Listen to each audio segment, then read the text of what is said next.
je pense, quand je pense, j'ai plus de questions que de réponses.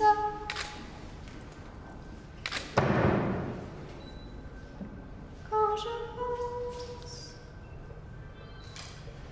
quand je pense, j'ai plus de questions que de réponses.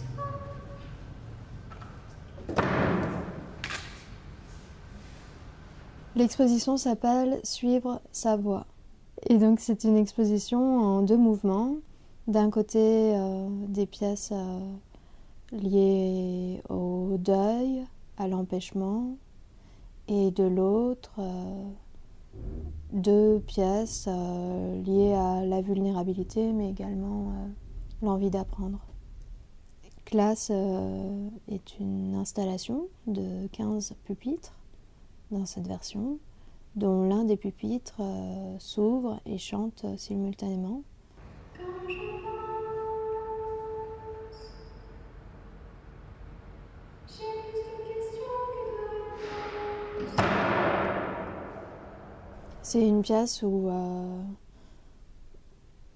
il est question du rapport au savoir, de la très grande envie d'apprendre et en même temps d'une forme de négociation avec un système qui pourrait t'empêcher d'apprendre.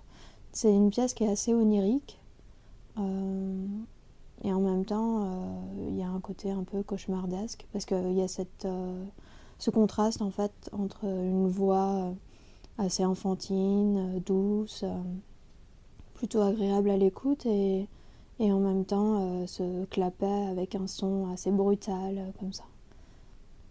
La pièce Ayodame, c'est une œuvre que j'ai réalisée avec ma grand-mère, donc c'est sa voix. Et en fait, quand le visiteur se balance sur cette chaise à bascule, il l'entend parler et lui raconter pourquoi aujourd'hui elle ne chante plus. Et on comprend que c'est lié à un deuil. Et à la fin, on entend la mer. C'est une pièce que j'ai réalisée à Sète. Ma grand-mère est née à Sète. Au fond de l'espace, il y a 2 oreillers qui reprennent aussi cette question du deuil et du chant et de l'impossibilité de la mélodie quand on est dans l'effroi de la disparition.